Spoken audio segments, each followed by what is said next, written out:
Ya, vamos a comenzar. Muy bienvenidos a los hermanos que me van a estar viendo en vivo y los que van a estar viendo grabado. Espero que estén muy bien, yo me siento súper bien, yo me siento feliz y espero que ustedes también se sientan feliz, aún después del estudio de la epístola a los romanos. Vamos a esperar quedar feliz, ¿ya? Y los que no queden feliz es porque se tienen que arrepentir y van a quedar más felices todavía. Ya, hoy día vamos a empezar el estudio de la epístola a los romanos. ¿Ya? Una epístola que ha tenido una fuerza tal que ha cambiado en muchas ocasiones el transcurso de la historia de la humanidad. ¿Ya? Y todos estos eventos que han aparecido, por ejemplo, en el tiempo de la Reforma, por ejemplo, en el tiempo de los paganos también, por ejemplo, Agustín, con el tiempo de Agustín, tenemos aquí a alguien que tenemos una visita. En el tiempo de Agustín, en los primeros siglos de Agustín, o sea, perdón, tenemos una visita, nos están un poquito confundiendo. Y ahora sí, estos acontecimientos históricos que han pasado, por ejemplo, con Agustín, que se convirtió con la epístola a los romanos, Martín Lutero también se convirtió con la epístola a los romanos, ha tenido algunos eventos en la historia que han cambiado la historia. Pues, la vida de Agustín y su obra ha influenciado mucho en muchos ámbitos de la historia, tanto en derecho, en filosofía, en literatura. La Ciudad de Dios, por ejemplo, ha influenciado en el derecho. En literatura, por ejemplo, las Confesiones de San Agustín ha influenciado mucho. Y todos estos eventos se vienen debido a que hubo un encuentro con la epístola a los romanos. También Martín Lutero, que cambió. El evento de Martín Lutero es más notorio, ¿no? Claro. Porque este tipo cambió la visión del mundo, digamos, entero. ¿Ya? La cambió entera. Es un cambio de paradigma que hubo con Martín Lutero. Antes de Martín Lutero estaba la visión de la jerarquía. Todo jerárquico y que el individuo debía siempre someterse a las instituciones que estaban por encima de él de manera ciega, sin juzgar. ¿Y qué es lo que principalmente nos enseñó Martín Lutero? Es el juicio privado de todo individuo, de juzgar toda institución y toda enseñanza, ¿ya? De tener esa libertad que nos da Cristo, nos da el Espíritu de Dios, que nos da la palabra de Dios, como la autoridad máxima. ¿Ya? Eso es como lo que yo más rescato de Martín Lutero, siendo que Martín Lutero tuvo muchas incongruencias consigo mismo. Es cosa de leer en los primeros años su escrito y compararlo con los escritos a mitad de su obra y con los de final de su obra, y vamos a encontrar un montón de incongruencias. Pasó de ser antinominiano a ser legalista, y de ser legalista a ser como medio ahí equilibrado, ¿no? Pero fue un hombre que el Señor nos mandó como don para su iglesia, y como hombre tenía su incongruencia como cualquiera de nosotros. Entonces, todos estos eventos, entre otros, han hecho que la epístola de Romanos sea como que llegamos a decir como que una de las epístolas más importantes del Nuevo Testamento. Y esto ha hecho que cometamos el grave error de creer tal cosa. ¿Ya? La epístola de los Romanos no es la epístola más importante del Nuevo Testamento. Eso es un error garrafal. Porque eso es dividir la palabra de Dios. ¿Ya? La epístola de los romanos es la palabra de Dios, y tan importante como lo es Judas.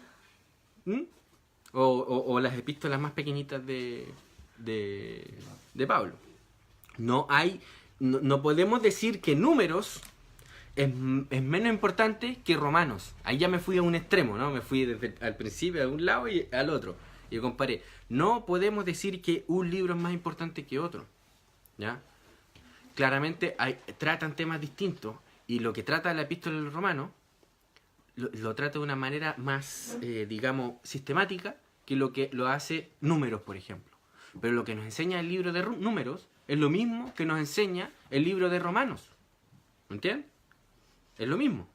Solo que el libro de Romanos es un compendio que hace el apóstol Pablo de toda la doctrina que nos viene enseñando Dios en la historia de la redención. Eso es lo que vamos a estar estudiando.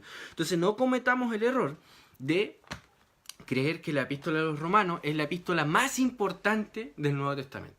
Eso es un error garrafal. O sea, El que piense tal cosa tiene que volver a estudiar bibliología, como se le dice en los seminarios. Mejor dicho, estudiar teología. ¿Qué es teología? Como dice nuestro hermano William, el estudio de la palabra de Dios. Eso es teología, el estudio de la palabra de Dios, ¿ya? Entonces, vamos a la epístola a los Romanos. La más importante. Ya. Y cuando todos tenemos incongruencia. Cuando empezamos este estudio, no solo de la epístola a los Romanos, recordemos, esta una introducción, no nos vamos a meter de lleno en la epístola ahora. Cuando empezamos a estudiar cualquier libro de la Biblia, o cuando empezamos a leer cualquier porción de la Escritura, cualquiera, ya sea del Antiguo como del Nuevo Testamento, tenemos que tener claro con anterioridad ciertas presuposiciones o ciertas dogmas inamovibles que debemos presuponer para poder entender. ¿Entiendes? En otras palabras, como diría, si no me equivoco, San Agustín, creo para entender. Si mal no recuerdo, creo que era una cita de San Agustín. Para poder entender debo primero creer, ¿ya? Entonces, estas son las cosas que debemos creer primeramente, ¿ya? Y por estos puntos que vamos a pasar, algunos van a decir ustedes, pero es que esos son obvios, tan obvios. Como, bueno, son obvios, pero vamos a desarrollarlos, ¿ya? Vamos a sostenerlo y que eso desarrolle nuestro pensamiento y que nos guíen en la lectura de la palabra de Dios. Primeramente, existe un solo Dios. Oh, descubrí algo que no se había dicho antes. No, hay un solo Dios y eso es lo que debemos presuponer. Entonces, ¿qué tiene que ver que creamos que hay un solo Dios cuando leemos la epístola del Romano? Tiene que ver lo mismo que cuando leemos el libro de Números. Tiene que ver lo mismo cuando leamos el libro de Esther. Lo mismo cuando leamos el libro de los Salmos. Lo mismo cuando leamos el libro de Hechos. Hay un solo Dios. ¿Qué quiere decir esto? Que si creemos que la palabra, la Biblia, creemos que es la palabra de Dios, estamos diciendo con esto que su autor es Dios. Y por tanto tiene una sola autoría. ¿Me entienden? Última. Sabemos teológicamente que hay muchos autores humanos que lo hicieron, pero sabemos que fue el Espíritu de Dios el que los guió a escribir estas cosas, con sus personalidades, con su contexto histórico y todo eso, pero fue el Espíritu de Dios el que guió de tal manera que lo que se escribió es la palabra de Dios. Y eso es completamente demostrable con la misma palabra de Dios, porque la palabra de Dios se demuestra a sí misma. Ya no necesitamos otra cosa aparte de la palabra de Dios para demostrar que la palabra de Dios es palabra de Dios. No sé si me entienden, ¿no? Aunque sea circular el argumento, yo no hallo otra autoridad más allá de la palabra de Dios para poder juzgar a la palabra de Dios, que es la palabra de Dios. No sé si me comprenderán. Entonces, tenemos que presuponer eso. Hay un solo Dios. Y este Dios se nos revela a través de las Escrituras. Se nos ha revelado. Entonces, cuando leemos la epístola a los Romanos, ¿qué es lo que tenemos que tener en mente? Que existe un solo Dios. Ustedes me dirán, ¿por qué estoy haciendo énfasis en esto tan obvio que todo cristiano lo cree? El cristiano que no cree en eso no es cristiano. ¿Ya? Algo básico. Pero no es tan así. ¿Por qué? Porque si desarrolláramos esta presuposición, no andaríamos con cuentas que Dios tiene una revelación para un pueblo y una revelación distinta para otro pueblo. Entonces estaríamos dividiendo a Dios. ¿Me entienden? ¿Por qué? Porque yo ya lo he dicho antes. La naturaleza de la palabra de Dios hereda la naturaleza de Dios mismo porque es su palabra, viene de su aliento mismo, de su ser mismo. ¿Me entienden? Entonces la naturaleza o la cualidad de la palabra de Dios es divina, tiene un atributo divino, que es su unidad, que es su perfección. ¿Me entiendes? Engendra Dios en su palabra, es como que engendra algo divino, que es su palabra. ¿Me entiendes? Entonces, si decimos que Dios tiene dos revelaciones distintas, entonces está revelándose dos dioses, entonces ahí hay un problema garrafal. ¿Me entiendes? Teológico. Entonces, Dios tiene una sola revelación, una sola palabra. ¿Me entienden? Como hay una sola verdad, como hay un solo Dios.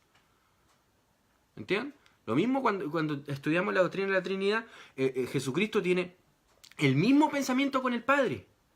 Y el Espíritu tiene el mismo pensamiento con el Padre y con el Hijo. ¿Me entienden? Porque es uno solo, es una unidad perfecta. Entonces, ¿entienden? Ahora me comprenden cuando digo que hay que presuponer que existe un solo Dios, que no es tan así suave, no es tan así como, digamos, anecdótico. Oye, sí, yo creo, el cristianismo cree que existe un solo Dios, así que vamos a leer la Biblia. No, tiene consecuencias esto. Entonces, cuando leemos, por ejemplo, y vamos a pasar, y Dios me ayude cuando estemos en Romanos capítulo 10 y 11, cuando pasemos por esos textos, nos tenemos que recordar de esta presuposición, que existe un solo Dios. ¿Entienden? Cuando pasemos por Romanos capítulo 2, capítulo 3, tenemos que recordarnos que existe un solo Dios, un solo plan. ¿Me entienden? No que en la historia de la redención Dios ha intentado salvar por esta manera al hombre y después no le salió, ya vamos a idear otra. De esta otra forma no le salió, ya vamos a idear otra. No, pues. Dios tiene una sola revelación, un solo plan de redención que se nos ha ido revelando en la historia de la redención, en la cual estamos viviendo nosotros. ¿Entienden? Eso es. Entonces, la primera cosa que tenemos que tener clara es que existe un solo Dios. Siempre ha sido, además de esto, otra presuposición básica que debemos creer es que siempre ha sido, en lo que nosotros tenemos, una sola religión. ¿Ya? Siempre ha existido una sola religión. O sea, hay muchas religiones, ¿no? Podrán decirme, no, porque como que yo veo el budismo, el otro deísmo, el otro ismo, y los ismos por allá, el humanismo, todo esto. No, estoy diciendo que la religión verdadera siempre ha sido una sola. No es que ha cambiado ni inmutado, como algunos creen en estos tiempos. La mayoría de los cristianos está creyendo el error de creer de que de Cristo para atrás existía la religión del judaísmo. Y luego de Cristo para acá se creó una nueva religión que es el cristianismo. Y de ahí fueron dos vertientes y el judaísmo se fue para acá, el cristianismo como que salió como una ramita y se fue para acá. Es completamente erróneo aquí el pensamiento. El cristianismo es el tronco. El cristianismo es la religión de la Escritura desde el Génesis. ¿Qué es Cristo? ¿Qué significa Cristo? En griego, si uno lo traduce al español, es ungido. ¿Y cómo se traduce al hebreo? Mesías. ¿Y qué es lo que todo el Antiguo Testamento prometía para la redención desde Génesis capítulo 3, 15, versículo 15 en adelante? El Mesías, el Redentor, el que pisaría la cabeza de la serpiente, el que reinaría con vara de hierro en las naciones. Aquel Mesías es el Cristo. Y esa religión a la cual pertenecemos es al cristianismo o al mesianismo. Nosotros somos mesiánicos. Ah, no, es que este judaizante nos quiere judaizar. No, si usted es cristiano, usted es mesiánico porque es lo mismo, está diciendo la misma cosa. Cristiano, mesiánico, teocrático, exactamente. Está diciendo lo mismo. Por tanto, siempre ha habido una sola religión. Segundo punto que tenemos que tener claro antes de leer cualquier libro o carta de las Escrituras, que siempre ha existido una sola religión. Y esto es obvio, porque si siempre ha existido un solo Dios, que es inmutable y que su palabra es una, tiene una unidad perfecta, la simplicidad de las Escrituras se le podría decir, hablamos teológicamente de la simplicidad de Dios, en el sentido de que Dios es uno y no tiene partes. También hablamos de la simplicidad de las Escrituras, que es una y no tiene partes. ¿En qué sentido? Que la podemos dividir y que una con otra no tenga nada que ver con ella, o que incluso, peor aún, que estén en contra, que sean antagónicas las porciones de la Escritura. No. Entonces, tenemos que la primera presuposición, que existe un solo Dios, da por obviedad la segunda que estoy dando. Ahora entienden que estoy hablando de cosas obvias, pero al parecer no son tan obvias en la práctica porque los cristianos no se están dando cuenta de las incongruencias que creen, ¿me entiendes? O que piensan. Entonces, ya vemos con esto también que Cristo es lo mismo que Mesías, que es lo mismo que ungido. Entonces tenemos una misma religión. No hay nada más que eso, una misma religión. Otra cosa que tenemos que tener en claro. La naturaleza de la palabra de Dios nos hace ver que ella sola es original. ¿Qué quiere decir con que ella sola es original? no, es que tú te compraste un PlayStation original y tú te compraste un PlayStation copia. O tú te compraste una casaca, ¿cómo se llama esta marca? No me acuerdo. ¿Cómo se llama esta marca? Bueno, cualquier marca original y tú compras una pirata. No, no se trata de eso. Se trata de que la palabra es la que da origen a todo. Es la original. La palabra que no se construye a través de nada, sino que es básica, es fundamental. Es el origen de todas las cosas. ¿Por qué? Porque le hereda la naturaleza de Dios, pues. Y Dios es original. No hay algo que causa a Dios, o que Dios esté subordinado a algo aparte de Él mismo. Por eso la pregunta tan idiota que se hacen algunos teólogos y que no lo pasó el hermano William en su clase de teología, es aquella pregunta que dice, ¿qué hace a Dios ser Dios? Ya, la pregunta misma es idiota y no se debe responder. O sea, sí se puede responder. No haga preguntas idiotas, por favor. ¿Entiendes? Porque responder, el solo hecho de buscar responder esa pregunta, se debe primero presuponer que hay algo superior a Dios que lo limite o lo gobierne a Él. Así que ni siquiera el cristiano va a estar dispuesto, el verdadero cristiano que está apercibido, está atento, se va a prestar a responder tal estupidez. ¿Me entiendes? Lo mismo en la palabra. Es original, es creadora. ¿Por qué medio Dios creó los cielos y la tierra? Por su palabra. ¿Por qué medio creó Dios al hombre? Por su palabra. ¿Por qué medio Dios gobierna toda la creación? Por su palabra. ¿Por qué medio Dios entregó la ley al hombre? Por su palabra. ¿Podemos comparar entonces la palabra del hombre con la palabra de Dios? hay que ser ridículo para creer tal cosa, ¿no? Hay que ser idiota. Porque la palabra de Dios es original. La palabra del hombre no es original. Está inmersa en un mundo de causa y efecto. La palabra del hombre no es más que un efecto. ¿Entiendes? Es un efecto. Nada más que eso. ¿Entiendes? No, el hombre no es original y su palabra mucho menos. Entonces, no podemos comparar la palabra del hombre con la palabra de Dios. Por tanto, cuando la Escritura habla de lo que es bueno, de lo que es malo, de lo que es legal, de lo que es ilegal, esa es la palabra última. No hay nada más que añadir ni que quitar. ¿Entiendes? Esta es otra cosa, otra presuposición básica de que la palabra de Dios es original. Entonces, Pablo escribió cuando aún no existía el Nuevo Testamento. ¿Pero qué nos dicen los primeros versículos? Dice, Pablo, siervo de Jesucristo, llamado a ser apóstol, apartado para el Evangelio de Dios, que él había prometido antes por sus profetas en las Santas Escrituras. Oye, espérate, Pablo, es que todavía no ha terminado de escribirse la Biblia. Espérense ahí. La palabra de Dios es completa y es una. Las Santas Escrituras. Todo lo que habla Dios es uno. No importa si es que en ese tiempo no se había escrito todavía el Nuevo Testamento, porque a la palabra de Dios no le falta. ¿Me entienden? ¿Comprenden la idea? Es una. Y el apóstol Pablo quizás no era consciente en esos momentos que él estaba siendo parte de la creación del Nuevo Testamento. ¿Entienden? Pero él tenía muy claro que la palabra de Dios era una. Y que ella había hablado de lo que él estaba predicando hoy en día. Y él deriva la autoridad de esa misión a las Escrituras. ¿Me entienden?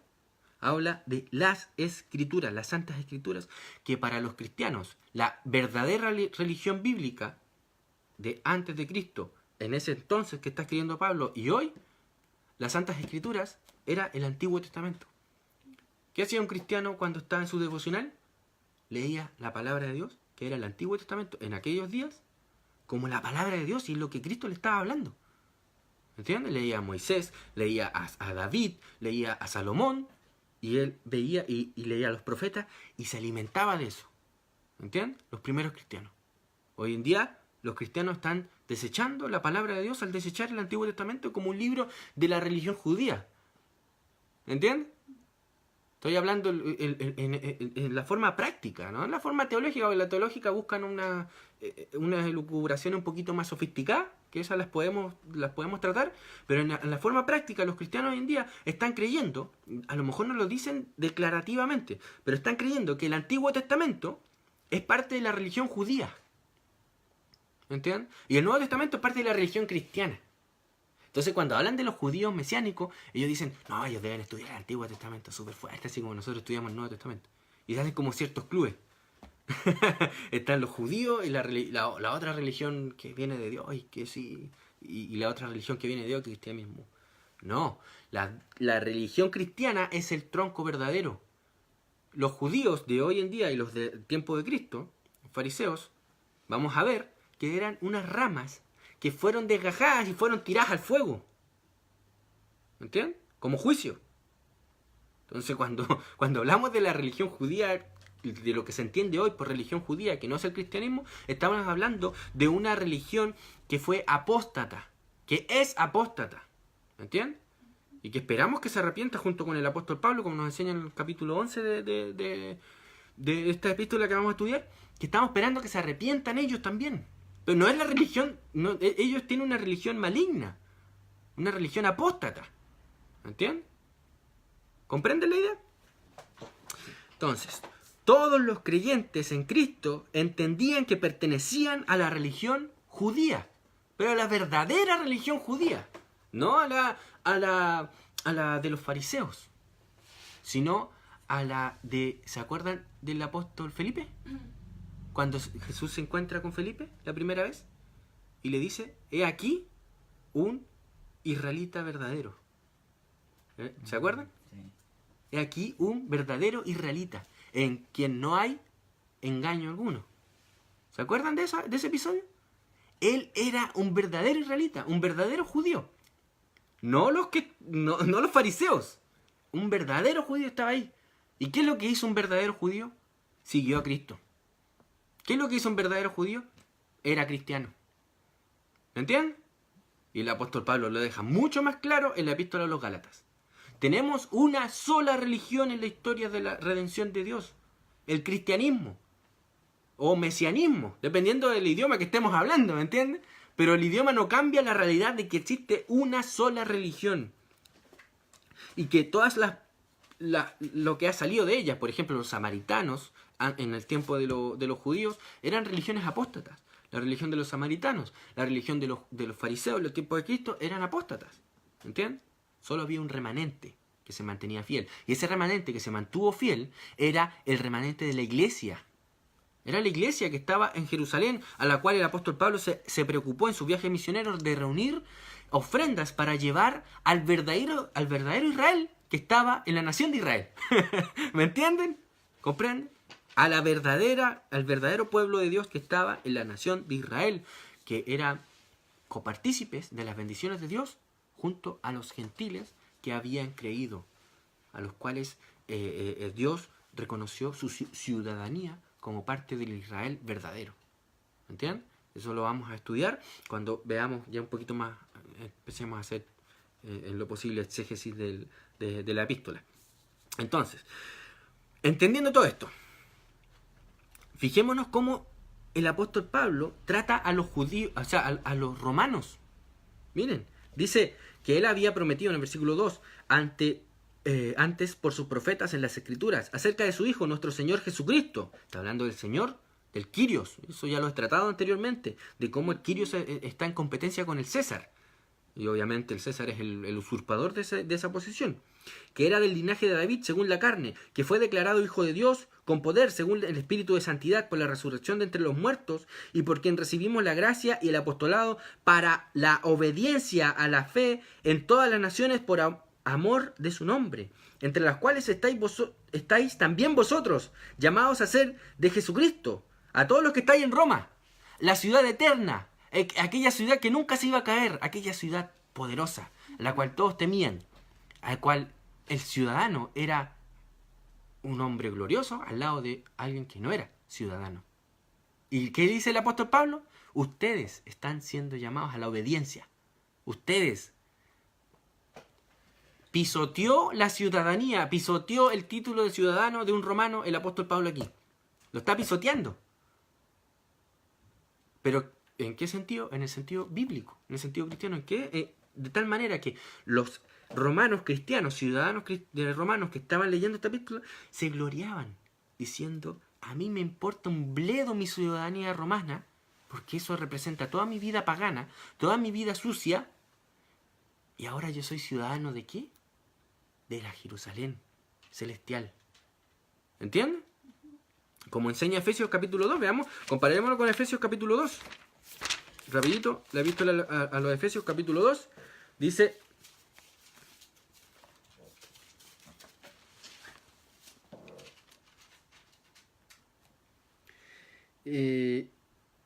dice, y Él os dio vida a vosotros cuando estáis muertos en vuestros delitos y pecados, en los cuales anduvisteis en otro tiempo, siguiendo la corriente de este mundo, conforme al príncipe de la potestad del aire, el espíritu que ahora opera en los hijos de desobediencia. Recuerda que el apóstol Pablo está llamando a la obediencia con el evangelio. Entre los cuales también todos nosotros vivimos en otro tiempo, según los deseos de nuestra carne, haciendo la voluntad de la carne y de los pensamientos, y éramos por naturaleza hijos de ira, lo mismo que los demás. Pero Dios, que es rico en misericordia, por su gran amor con que nos amó, aun estando nosotros muertos en pecados, nos dio vida juntamente con Cristo. Por gracia sois salvos. Y juntamente con Él nos resucitó y asimismo nos hizo sentar en los lugares celestiales con Cristo Jesús. No nos hizo sentar con el César, para darnos ciudadanía con el César, para mostrar en los siglos venideros las abundantes riquezas de su gracia, con su bondad para con nosotros en Cristo Jesús. Porque por gracia sois salvos por medio de la fe, y esto no de vosotros, pues es don de Dios, no por obra, para que nadie se gloríe. Porque somos hechura suya, creados en Cristo Jesús, para buenas obras, las cuales preparó Dios de antemano para que anduviésemos en ellas. En ellas. Y veamos lo que dice el 12. En aquel tiempo estabais sin Cristo, alejados de la ciudadanía de Israel y ajenos a los pactos de la promesa, sin esperanza y sin Dios en el mundo. Pero ahora, ese pero es una vuelta. Es un como frenar así. Yo era ciudadano romano y de repente llegó Cristo y renuncié a mi ciudadanía romana en el sentido religioso. Renuncié lo que representa eso, porque el ciudadano romano se debía a Roma, le debía adoración a Roma. Pero él frenó esa religiosidad y ahora ¿de qué es ciudadano? De Israel. ¿Entienden? Aquí el apóstol Pablo le está enviando una carta a los efesios, a los que vivían en Éfeso, a la iglesia en Éfeso, paganos. Aquí el apóstol Pablo, lo que estamos estudiando ahora, es la epístola a los romanos, paganos también. En Filipenses también lo mismo. Entonces estamos entendiendo que ahora somos ciudadanos de Israel. En el sentido de religioso. Bueno, siempre ha sido, la ciudadanía siempre ha sido de sentido religioso. nunca ha sido lo contrario. ¿Ya? No existe esa idea de civil, de como si fuese a religioso, o sea, como que no es religioso. No. Todo esto político es religioso. Todo tiene que ver con la religión, con el poder. Todo lo que tenga que ver con el poder y la fuerza y la soberanía es religioso. ¿Ya? Porque no creo que la naturaleza nos hable de estos temas, ¿no? Como apartada de Dios o apartada de la religión. Que como la creación es simple, parte en composición. Ya, entonces, para entender Romanos, debemos entonces primero también conocer todo el panorama de la historia redentora. No podemos llegar y leer Romanos sin entender todo lo que ha pasado anteriormente, ¿no? Estamos al leer Romanos, estamos en un tiempo en el que ya el Mesías vino. En su primera venida. Ya había vivido en la tierra. Ya había muerto y resucitado. Entonces, no podemos llegar y leer Romanos así, aparte de todo lo que ha pasado. No se puede. No. La Biblia es una y por tanto no podemos sacarle un pedazo y creer que con eso nos quedamos listos. No. Pero la Biblia tiene un atributo tan grande que al ser uno lee un pedazo y está leyéndola toda. ¿Entiendes? Pero para poder leerla toda, uno tiene que tener una mentalidad bíblica. ¿Me entiendes? Para poder entenderla toda, porque toda se une. Toda es una unidad perfecta. Por tanto, debemos entenderla toda para poder comprenderla bien. Lo primero, entonces, vamos a hacer punto por punto para ir desarrollando, para recordar en qué punto de la historia estamos.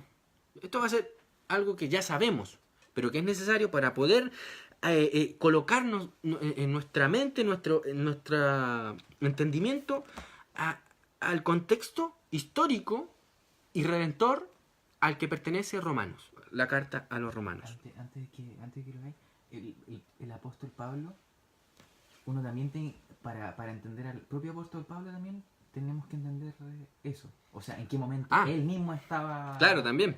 ¿Por qué iba a los gentiles? ¿Por qué estaba haciendo lo que estaba haciendo? No es que, como tú decías, no es que ya, bueno, como no fue a los judíos, ahora tiene que ser a los gentiles. Claro, como que no le salió, plan, ahora me vaya a los... Un nuevo plan. Entonces, lo mismo sería para entender, no solo, entonces esto nos sirve no solo para entender Romanos, sino que nos sirve para entender la Biblia. Para entender todo. Para entender la Biblia, pero para entender en específico todas las cartas del apóstol Pablo. Algo estaba haciendo el apóstol Pablo que le demandaba el momento histórico en el que... El apóstol Pablo era también perteneciente a esta obra redentora de Dios. Y vamos a ver que estaba en un contexto histórico y en un contexto de la redención de Dios. En ese contexto ameritaba que Pablo hiciera lo que estaba haciendo. ¿Ya? O sea, no ameritaba, sino que Dios demandaba que Pablo hiciera lo que estaba haciendo. Ya no era que el apóstol Pablo andaba así como, bueno, por si acaso, por si me sale. No, él sabía, era consciente que tenía que cumplir lo que estaba haciendo y llegar más allá del mundo. O sea, más allá de la frontera del mundo conocido. Ya, lo primero entonces, Dios es el creador de los cielos y la tierra. Básico, ¿no? Amén. Pero nuevamente, las cosas que nosotros creemos que son básicas, no las desarrollamos de tal manera que cuando yo empiezo a desarrollarlas, empiezan los problemas. ¿Entiendes? Bueno, no yo, sino es algo que se desarrolla lógicamente y empiezan los problemas. ¿Los problemas por qué? Porque mezclamos ideologías o doctrinas o religiones ajenas al cristianismo y como no desarrollamos todas las cosas, pueden encajar, ¿no? Así como que las hacemos encajar superficialmente. Pero cuando empezamos a sacarle las raíces a estas ideas, o a que den su rama, crezca el árbol, como que empiezan a chocar unas con otras. ¿Entiendes? Como que esta idea que estaba aquí parece que tenía sus raíces no en el cristianismo, sino que sus raíces están en otras filosofías paganas o en otras religiones paganas. Y cuando empieza a crecer su árbol, resulta que ese árbol lucha por opacar o por quitarle sol, por decirlo así, si es que se puede decir una alegoría, al árbol o a la planta bíblica. ¿Ya? Y en la mayoría de las veces la cizaña lo que busca es desnutrir, es destruir al árbol bíblico, aquel que está, o aquella idea que está enraizada en las escrituras. ¿Entienden? Entonces, Dios es el creador de los cielos y la tierra. Por tanto, ¿quién es el verdadero soberano de la tierra? Dios, obvio, ¿no? ¿Puede haber otro soberano en la tierra? No. No, es imposible, ¿entienden? Entonces, ¿por qué mi constitución de mi nación dice que la nación es soberana? ¿Y por qué hay cristianos que defienden la constitución como si fuese legal, como si fuese algo bueno, algo bueno, justo y necesario? ¿Ven cómo las ideas, cuando se plantan, empiezan a crecer los árboles y empiezan a opacar lo que la Biblia enseña, las ideas bíblicas? ¿Ya? La cizaña siempre busca primero destruir a su competencia para después crecer tranquilamente. ¿Entienden? Eso es lo que busca. Entonces, Dios es el creador de los cielos y la tierra. Dios, como soberano, creó al hombre para ser vicerregente suyo en la tierra. ¿Qué quiere ser vicerregente? Lo mismo que cuando decimos vicepresidente. ¿Quién es el vicepresidente? ¿Vicepresidente? Es el que actúa cuando el presidente no está, digamos, con su sentido correcto, o cuando el presidente sale de la nación. ¿Entienden? Creo que en Chile no se usa el ministro del Interior, se usa, es el ministro del Interior. En Estados Unidos sí se usa el vicepresidente, y por ejemplo pasa que cuando el presidente está, no sé, lo van a operar, pierde su sentido, él es la última autoridad que lo reemplaza. Bueno, es como un símil de lo que quiere decir vicerregente bíblicamente, porque Dios nunca va a actuar de esa manera, ¿no? Nunca va a estar inconsciente. Él es completamente autoconsciente. Pero ¿qué es lo que es el vicerregente? Es aquel que representa a Dios en la tierra. ¿Embajador? Como un embajador que representa a Dios. No es Dios, representa a Dios y los intereses de Dios en la tierra. si usted lee Génesis capítulo 1, va a ver que esto está clarísimo. O sea, tiene un propósito Dios de crear al hombre. Y yo lo he estudiado creo que como 1000 veces y creo que ha quedado muy claro en mis estudios que Dios creó al hombre con este propósito, entonces, de ser vicerregente sobre la tierra. El propósito del hombre entonces era el de ejercer dominio sobre la creación. El de ejercer dominio sobre la creación. Y yo he explicado 1001 veces que es sobre la creación, debajo de sus pies para abajo, no de el hombre. ¿Ya? De hecho me encontré una cita, bueno, yo la conocía desde hace mucho tiempo, pero hoy la leí, Eclesiastés 8:12 me parece que era, ya no me acuerdo la cita bien, que dice que Salomón escribía diciendo, he visto muchas cosas, algo así dice, he visto muchas cosas aquí estando debajo del sol, y he visto que hay tiempo en que el hombre se enseñorea del hombre para mal suyo. Pero nunca he visto, yo le respondo a Salomón, y yo tampoco nunca he visto un hombre enseñoreándose sobre otro para bien suyo. y en la escritura no hay ningún texto que enseñe tal cosa. ¿Ya? Dios creó al hombre como un hombre que ejerce dominio, al cual le tiene que rendir cuenta solo a Dios, como su Señor absoluto y soberano. ¿Ya? Cada vez que en la historia de la redención vamos a ver, los judíos tenían que entregarle o rendirle cuentas a los reyes o a los déspotas tiranos, era como juicio de Dios.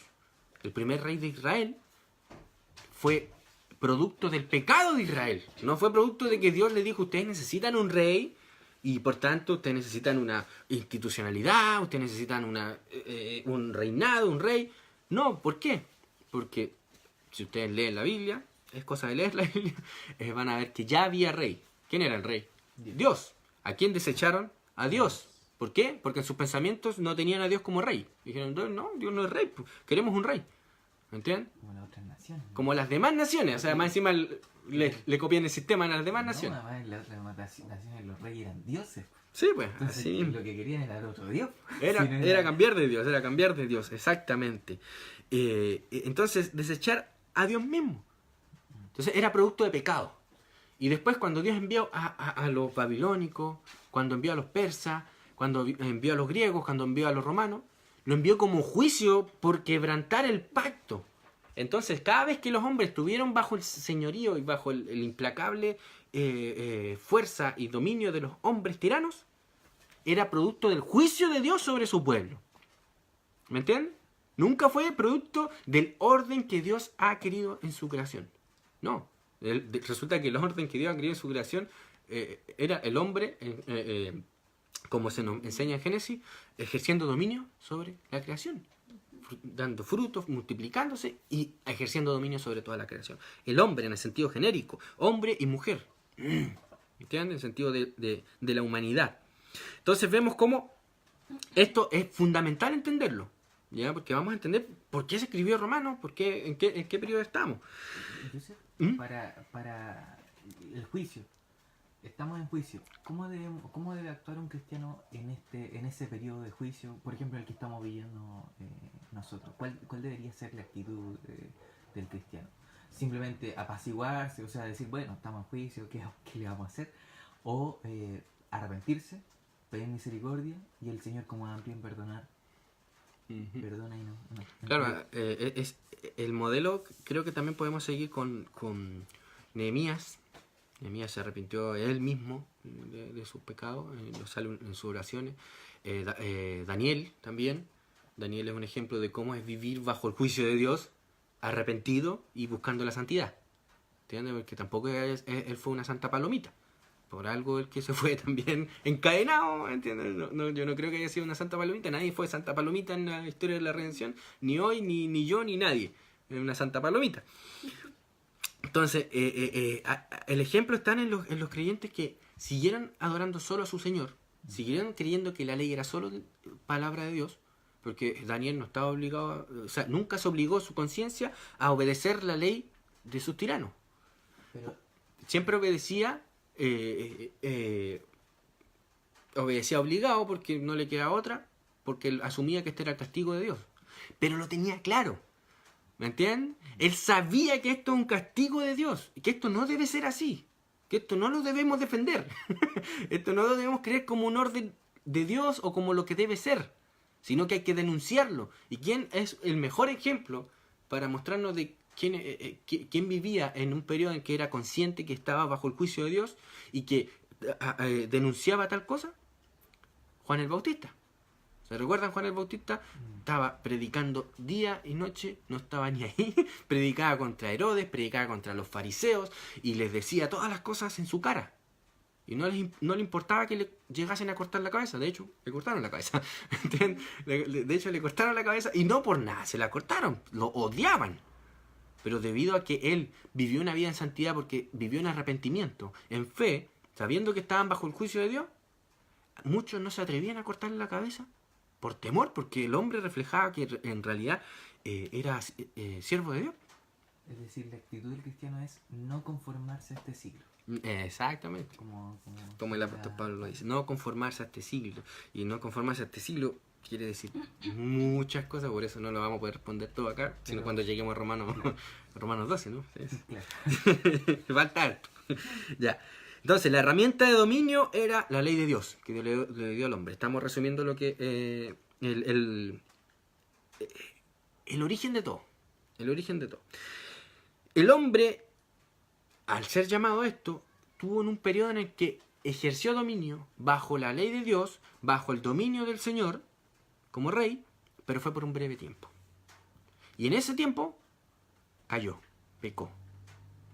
Y aquí vamos a empezar a ver una serie de ciclos, como si fuesen ciclos. Y si uno fuese un pagano, vería como que a Dios no le sale nunca la cosa. Pero si uno lee con el espíritu, con los lentes del Espíritu de Dios, por decirlo así, uno va a ver cómo Dios va a ir obrando y va a ir redimiendo el mundo. De una manera que, empezando redimiendo al individuo, va a ir creciendo como una pelota, una bola de nieve cayendo. Va a ir creciendo de tal manera que a donde estamos nosotros, esa bola de nieve es del tamaño de la tierra, por decirlo de alguna manera. ¿Ya? El hombre cayó en pecado. ¿Pero qué es pecado? Para que tratar de demostrar mi punto. Juan capítulo 3, versículo 4. Es súper claro. ¿Ya? Lo pueden leer en su casa o en su tiempo. El pecado es infracción de la ley. Punto. Tenemos una definición, como le gusta a la gente de nuestros días, de diccionario, porque la Biblia no da esa, normalmente no da esas definiciones como de diccionario. Pero tenemos la definición de pecado como si hubiésemos buscado el diccionario y decir, ¿qué será pecado? Y te la dan casi como en 2 líneas, o menos, en una línea. Infracción de la ley. Punto. ¿Cuál ley? O sea, si tú piensas bíblicamente, tienes al Espíritu de Dios y sabes todas las presuposiciones que he nombrado, vas a decir la palabra ley de Dios. La ley de Dios, no hay otra. ¿Entiendes? Entonces, un cristiano se podría sentir su conciencia mal si se come un rojo de un semáforo, o si anda en sus vehículos con el permiso de circulación vencido, o si se toma un trago en el día de las votaciones donde se prohíbe que se tomen trago, o no pago ni impuestos. No, porque no es la ley de Dios. Sin embargo, lo vamos a estudiar y vamos a ver cómo relacionarnos ante esas cosas, ante ese fenómeno que pasa, que es un látigo de Dios para castigarnos y disciplinarnos. O sea, no disciplinar porque ya nos disciplinó con su palabra y con el Espíritu, sino para castigarnos. Para castigar. ¿Ya? Entonces, cayó, pecó. Adán quebrantó el pacto. Veamos Oseas capítulo 6, versículo 7, es muy interesante. Oseas, después de Daniel. Oseas, este versículo es muy debatido, pero por aquellos que son dispensacionalistas, ¿no? Porque los que entendemos bien el pacto de Dios no teníamos problemas con este texto. ¿Oseas cuánto? Oseas capítulo 6, versículos 7. Dice, mas ellos, cual Adán, traspasaron el pacto. Ay, aquí muchos dicen, no, pero es que aquí están hablando, aquí la traducción verdadera debería ser hombre, porque Adán significa hombre, ¿no? Entonces, para desechar la idea de que Dios celebró un pacto con Adán, ¿entiendes? Pero eso solamente serían los dispensacionalistas los que lo creen, ¿ya? Pero ningún reformado, cristiano, que entiende la escritura bien, porque los dispensacionistas no entienden la escritura, va a creer que aquí está hablando no de Adán, no, está hablando de Adán. Y dice, mas ellos, cual Adán, traspasaron el pacto, allí prevaricaron contra mí. Está muy claro el texto, no creo que haya que discutirlo. Los que lo discuten es porque quieren negar la idea de que Dios hizo un pacto con el hombre, el pacto de dominio, el pacto de ejercer dominio sobre la tierra, el pacto de cultura, porque también le dicen. Eclesiastés capítulo 7, versículo 29. Eclesiastés capítulo 7, versículo 29. Veamos cómo Dios, a pesar del hombre, porque Dios no necesita ayuda del hombre para redimir al hombre, esto es lo que más me maravilla, ¿no? Menos mal, porque yo no le hubiese ayudado mucho. A pesar de nosotros. A pesar de nosotros. ¿Alguien que lo pueda leer? Eclesiastés 7:29. ¿7:29? Sí. Ya, yo lo tengo. Yo lo tengo. Vamos. ¿Cualquiera? ¿Dale? He aquí, solamente esto he hallado, que Dios hizo al hombre recto, pero ellos buscaron muchas perversiones. Muchas perversiones. El hombre es el que se desvió. ¿Y qué pasa como en cualquier pacto que se quebranta? ¿Qué viene ante el quebrantamiento? Las sanciones, las penas. Y Dios castigó a Adán. Y ya vemos en Génesis capítulo 3, el castigo que hubo a Adán fue severo. Primero, se le había amenazado con la muerte, era una parte de las maldiciones con respecto a quebrantar el pacto, era la muerte. Pero con ello vino un montón de maldiciones por quebrantar el pacto. Recuerden ese principio. Dios celebra el pacto con el hombre. El pacto tiene promesas de bendición y promesas de maldición, dependiendo de cómo obra el hombre en el pacto, estando en el pacto. Ojo con esto, estando en el pacto. ¿Ya? Todos los hombres estamos en el pacto. El problema es que, ¿dónde estamos? ¿En las maldiciones o en las bendiciones? Beneficiario maldito del pacto. Exacto, beneficiario o maldito del pacto. Todos los hombres que no tienen a Cristo están en pacto con Dios, en virtud de Adán, pero están en las maldiciones del pacto. Ahí digamos que busca la figura jurídica en un abogado, por decirlo así, y empieza a ver en qué situación está estimado que no es creyente. Veamos, según la ley de Dios, según el pacto, usted califica como un quebrantador del pacto y por tanto está bajo las maldiciones de la ley. Eso es lo que hizo Pablo en Romanos. Eso es lo que hace Pablo en Romanos. Está clasificando a los impíos, a los que no creen, lo está clasificando según la ley de Dios. Y no tienen excusa ninguno. Ninguno tiene excusa. Usted está bajo la maldición de Dios. Eso lo vamos a ver. A eso me encantará a mí cuando pasemos por esos textos.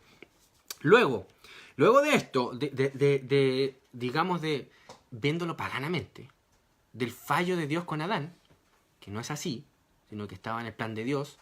De ahí sabemos que Dios es original y por tanto Él decreta todas las cosas. Y punto, no voy a entrar en la discusión. Yo creo que Dios decretó todo y que así iba a pasar, porque en virtud de que Dios así lo quiso, y punto, no voy a entrar a discutir en eso. Dios quiso que Adán cayera y no me voy a meter en la discusión. Ya lo declaro, ¿no? ¿Pero por qué lo hará eso? No, lo declaro y punto. Eso sería pecado.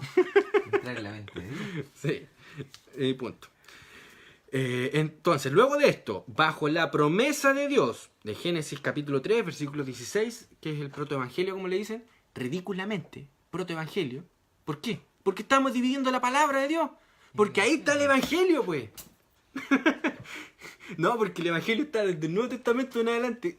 Pero por favor, el evangelio es esto. Aquí está el evangelio. No, el evangelio está cuando Jesucristo vino. No. El evangelio es esto, es la palabra, la buena nueva. ¿Qué le trajo Dios a Eva cuando le profiere la maldición a la serpiente y profiere la bendición a pesar del hombre de aquel redentor que iba a venir, que iba a pisar la cabeza a la serpiente? El evangelio, pues. El evangelio, no protoevangelio o semi-evangelio. No, es el evangelio, el poder del evangelio. ¿Me entiendes? ¿Qué le dio Dios a Adán en el pacto, en este pacto cultural? Hacer dominio y todo eso. ¿Es el evangelio? El evangelio también. Sí, pues el evangelio es todo, desde el principio. O sea, saber de que Dios creó los cielos y la tierra Es parte del Evangelio. es parte del Evangelio. O sea, gracias a Él estamos viviendo y disfrutando sus dones, sus gracias. Si no, no sabría qué decir, porque ni siquiera es como no existiríamos. Es como nada. O sea, es una nada completa, absoluta.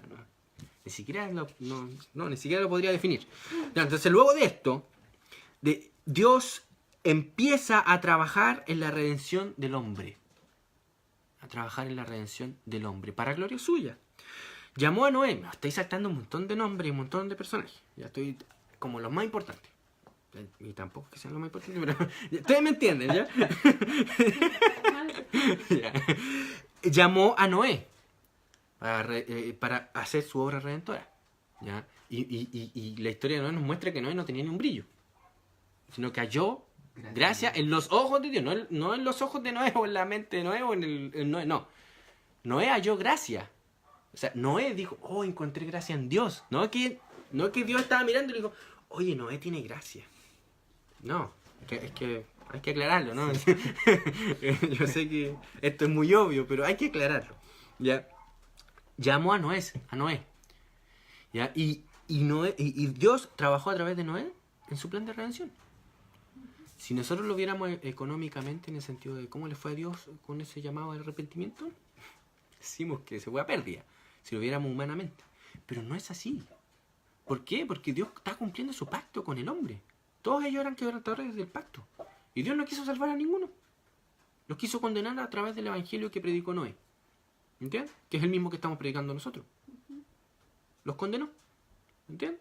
Ese fue el deseo de Dios en aquel tiempo.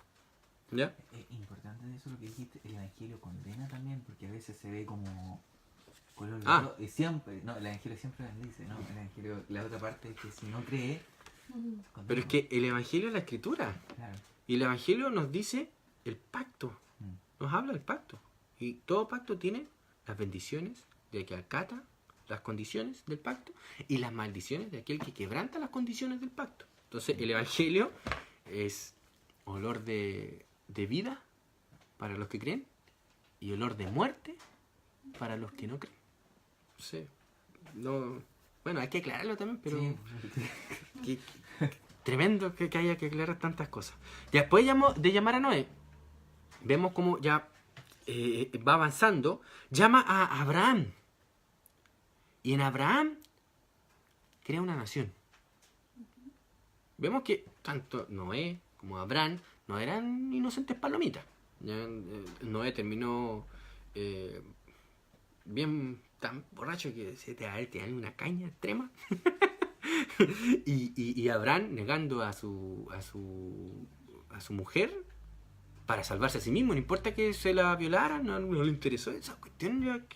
Cada vez que la leo yo digo, oh, qué terrible. Es como cuático así.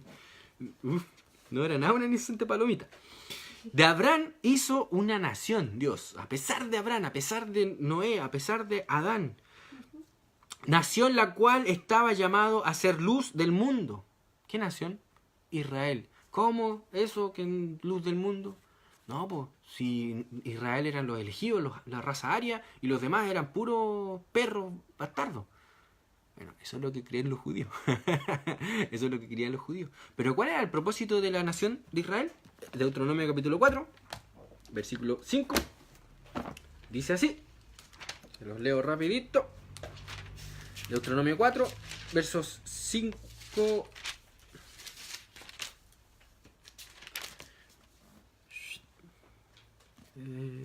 5 al 8 dice: mirad, aquí le está hablando Moisés al pueblo. Mirad, yo os he enseñado estatutos y decretos, como Jehová mi Dios me mandó. Ah, no, yo pensaba que era Moisés el autor de la ley de Moisés. No, pues es Dios. Yo no me voy a cansar de decirlo porque como que todavía no lo entienden. Como Jehová mi Dios me mandó, para que hagáis así en medio de la tierra en la cual entráis para tomar posesión de ella. Guardadlos, pues, y ponedlos por obra, porque esta es vuestra sabiduría y vuestra inteligencia. ¿Qué dice el libro de Proverbios? ¿Qué es la sabiduría y la inteligencia? La inteligencia es el conocimiento de Dios y la sabiduría es el temor de Dios. ¿Y cómo se ponía en la práctica? Le está enseñando Moisés al pueblo en poner por obra la ley de Dios, los cuales oirán todos los estatutos y dirán, las naciones alrededor de Israel, y dirán, ciertamente pueblo sabio y entendido, nación grande es esta, porque ¿qué nación grande hay que tengan dioses tan cercanos a ellos como lo está Jehová nuestro Dios en todo cuanto le pedimos? ¿Y qué nación grande hay que tenga estatutos y juicios justos como es toda esta ley que yo pongo hoy delante de vosotros? ¿Cuál era el propósito de Dios para con Israel? ¿Que sea una nación aparte y que se vengue las demás naciones solamente? No, ser el instrumento del evangelio de Dios, maldiciendo a las naciones de Canaán, porque Dios así quiso maldecirlas y enjuiciarlas y ejecutarlas, pero también bendiciendo a naciones como Egipto, a naciones como Siria, Asiria, como Tiro, ¿me entienden? Estaba trabajando Dios, y cada vez vemos que es como que está creciendo la bola de nieve, ¿ya? La nación. Ahora estamos hablando de nación, no solo de individuos, después de familias, y esas familias creciendo. Abraham tenía casi una pequeñita nación casi, quiere decir Jacob, que tenía gigante. Vemos cómo va creciendo esto. Pero al igual que Adán, Israel pecó quebrantando el pacto. Y pasa lo mismo. Pasó lo mismo. Pero todo esto es lo más impresionante que el libro romano nos lo enseña. Que Dios así lo quiso. Para su gloria y para el beneficio de todo el mundo. ¿Me entiendes? Yo no tengo respuestas, por ejemplo, de por qué Dios quiso que Adán pecara. Yo lo que sé que era para su gloria y para que nosotros nos gozáremos en él. Es que es la misma respuesta que da Pablo en Romanos 11. O profundidad de las riquezas. Exactamente. Es Yo puedo dar gloria a eso. Pero lo que sí puedo más o menos entender en mi mente finita, es cómo va pasando Dios de tener una nación a que caiga para beneficio de todos los gentiles que rodeamos esa nación. ¿Me entiendes? Algo que, bueno, yo digo que la puedo entender un minuto, pero no la entiendo del todo. Pero es algo glorioso. Pero al igual que Adán, Israel pecó quebrantando el pacto, como enseña Oseas capítulo 4, versículo 6. Oseas, también el libro de Oseas que lo leímos recientemente, después de Daniel. Oseas, me pasé, 4 versículo 6, por favor. Mi pueblo fue destruido porque le faltó conocimiento. Por cuanto desechaste el conocimiento, yo te echaré del sacerdocio. Y porque olvidaste la ley de tu Dios, también yo me olvidaré de tus hijos. Es decir, los fariseos no conocían la ley. Exactamente. Como Cristo lo enseñaba. Los fariseos están cayendo en esto. ¿Y qué es lo que pasó en el tiempo de Cristo después de su muerte y resurrección? En el año 70 después de Cristo vino el juicio de Dios y la destrucción de Israel en cumplimiento de las profecías de Dios, en cumplimiento de los profetas. El mismo libro, capítulo 8, versículo 12, dice: le escribí las grandezas de mi ley y fueron tenidas por cosa extraña. Quiero que tengamos bien en claro estas cosas, esta historia de la redención. Vemos cómo Dios insiste en que su palabra es la ley, en que su palabra es la autoridad última y que Él demanda absoluta obediencia de su pueblo a su palabra. Y aquel individuo o pueblo que no quiera someterse a su palabra y que se rebele contra su palabra y contra Él, Dios lo va a desechar. Lo va a desechar. E incluso, y esto yo lo voy a probar con la epístola de los Romanos, incluso Dios va a desechar a la iglesia que no se someta a su palabra. No creamos que porque estamos en Cristo, estamos bajo la gracia, no vamos a caer. No creamos que porque estamos en Cristo y estamos bajo la gracia, no vamos a tener los mismos episodios que Israel. No creamos que porque no estamos bajo la ley, por decir, entendiéndolo mal, y que estamos bajo la gracia, tenemos chip libre para vivir tranquilamente, porque nunca vamos a ser desechados y nunca vamos a ser enviados en cautiverio por Dios. No, usted está completamente equivocado si cree así, porque vemos que la historia de la redención siempre ha sido así. ¿Entiendes?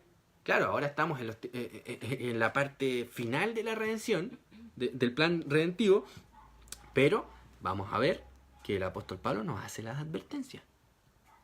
No nos gloriemos, no nos creamos que estamos en una posición más cómoda, porque poderoso es Dios para sacarnos y desecharnos.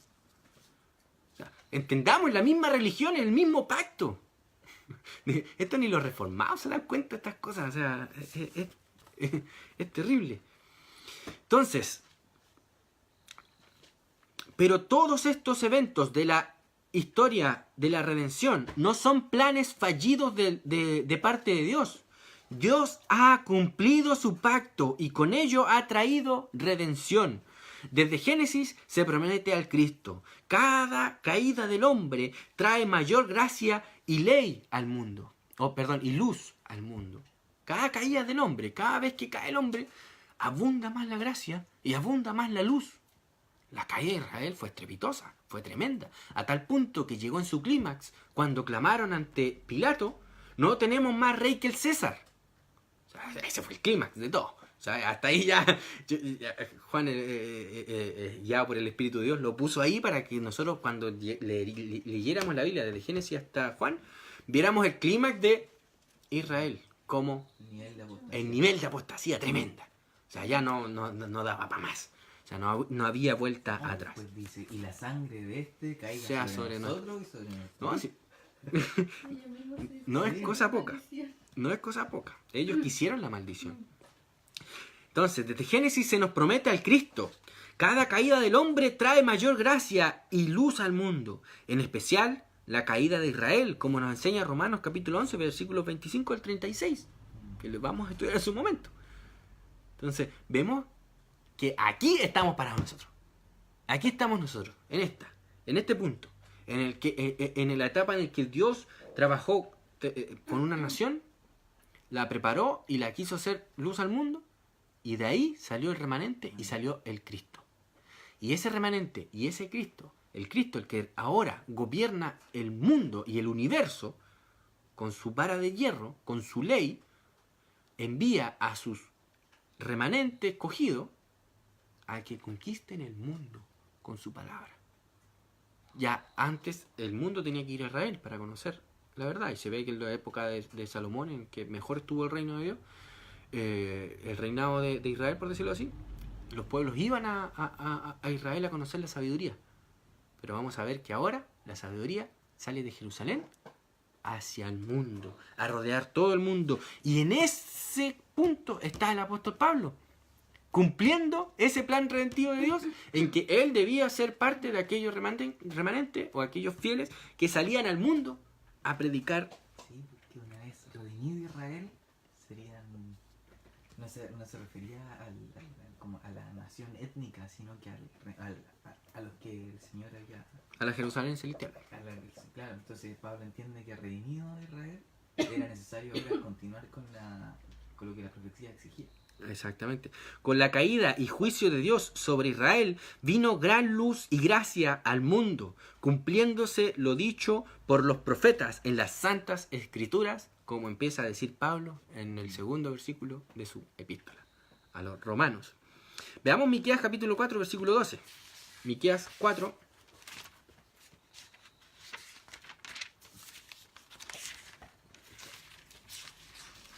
Ese libro siempre es escurridizo. Miqueas 4, versículo 2. Dice, ay, qué lindo esto.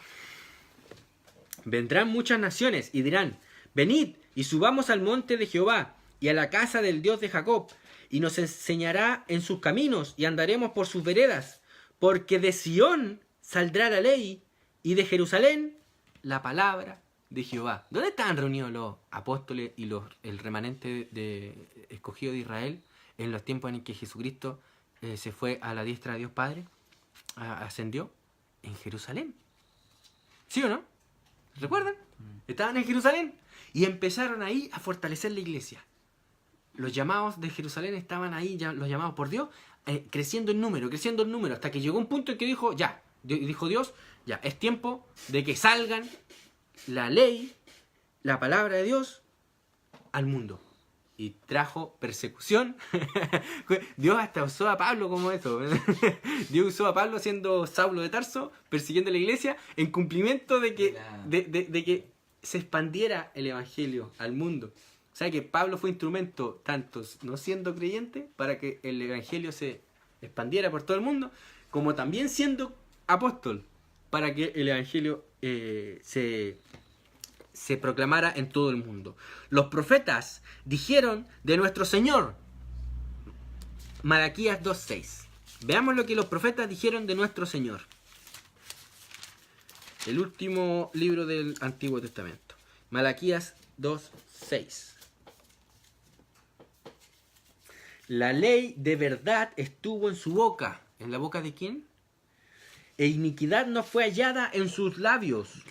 En paz y en justicia anduvo conmigo, y a muchos hizo apartar de la iniquidad.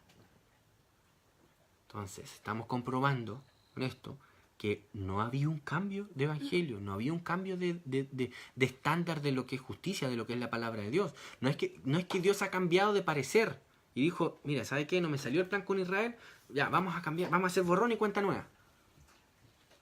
O como dicen los dispensacionalistas, gravemente, que, no me salió, mira, vamos a esperar un poquito con Israel a ver si se les pasa el enojo conmigo. Y vamos a hacer un paréntesis y vamos a llamar a la iglesia. Mira, ¿sabes qué? Pensándolo bien, voy a rescatar a unos gentiles porque igual, ¿cómo los voy a dejar votados? Oye, que es blasfemo, el dispensacionalismo es una blasfemia estrepitosa. O sea, es terrible. Es terrible. ¿Ah? Al final también, cuando el milenio, con la separación y todo eso. Que viven impíos en el supuesto milenio. Con Cristo gobernando acá. Bueno.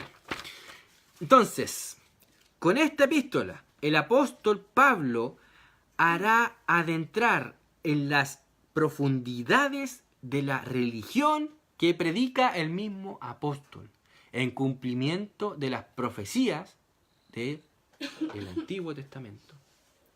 Entonces, ¿dónde estamos parados? Creo que ya queda claro. En el periodo de inundar el evangelio con la palabra, inundar el mundo con la palabra de Dios.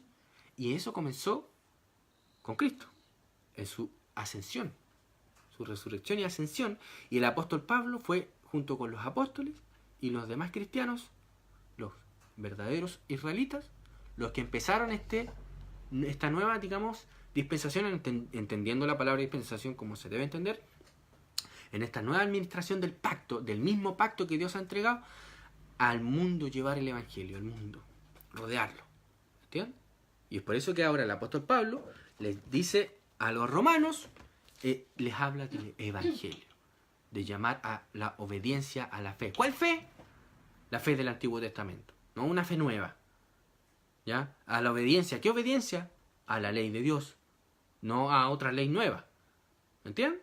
Eso es lo que nos va necesitamos saber antes de leer la epístola a los romanos. Son cosas fundamentales, son cosas sin las cuales no vamos a entender ningún libro de la Biblia.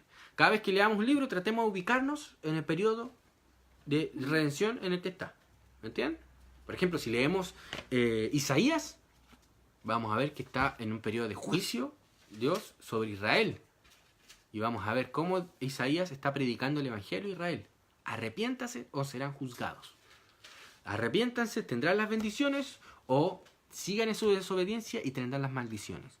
Algo muy parecido a lo que hizo Jesucristo en el Sermón del Monte.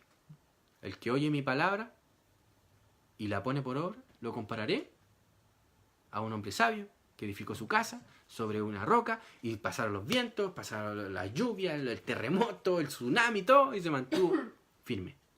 Pero el que oye mi palabra y no la pone por obra, lo compararé a un hombre que, ya saben, ¿no? ¿Es distinto? No, es lo mismo, siempre es lo mismo, siempre es lo mismo. ¿Me entienden? Solo que lo que está cambiando es que Dios está redimiendo el mundo entero, la creación entera, ¿ya? No está redimiendo simplemente a un individuo, así como rescatar a unos seres humanos del fuego. Aquí te alcancé a agarrar, apúrate, dame la mano para poder sacarte. Pero es que no me dio la mano. Que Dios no puede hacer nada si no le das la mano. No, No. Entonces vemos cómo se meten muchas ideas, muchas filosofías paganas, muchas religiones paganas, y se mezclan con el cristianismo y empezamos a creer que la Biblia se puede dividir, que hay distintas religiones que son bíblicas. No, eso no hay mayor blasfemia que creer que hay dos religiones bíblicas. Hay una religión bíblica, es el cristianismo. Los judíos son mentirosos, son apóstatas, y eso que pasa allá en el Medio Oriente, en Israel, no... Esos son unos impíos que están ahí actuando como impíos. Porque de cristianos, o sea, lo traduzco, de mesiánicos, no tienen nada. ¿Mm? Eso es, mi hermano, espero que estén claros. No nos metimos en la epístola todavía, pero necesitamos entender estas cosas, que existe un solo Dios, que existe una sola palabra, ¿ya? Su palabra es original, es creadora, hereda su naturaleza y este plan redentor de Dios. Yo no puedo explicar todas las cosas, como por ejemplo por qué Dios decretó que el hombre cayera. Lo creo y doy gloria a Dios por ello.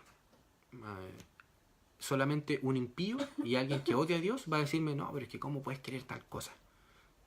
Es que tú no conoces a Dios. O a lo mejor un neófito, esto quiere decir un recién convertido, le va a costar, ¿entendés? A mí me costó, yo al principio luché contra Dios. ¿Cómo se te ocurre que vas a elegir? Si soy yo el que elige, pues no tú. ¿Entiendes? Ya, pero alguien que lleva años y que empieza a pelear con esto, pelea con Dios, conmigo no pelea. Yo lo confirmo, lo afirmo y doy gloria a Dios por eso. Así como lo hizo Pablo en la epístola, capítulo 11, versículo 36. ¿Ya? Mi hermano, Dios les bendiga, un abrazo y espero que hayan aprendido algo poco con este estudio, y cualquier pregunta o consulta solo coméntenla y trataré de responderla. Un abrazo, Dios les bendiga, saludos a toda mi familia allá en Santiago y a todos los hermanos de todas las naciones a las cuales llega este pequeño estudio. Un abrazo, chao.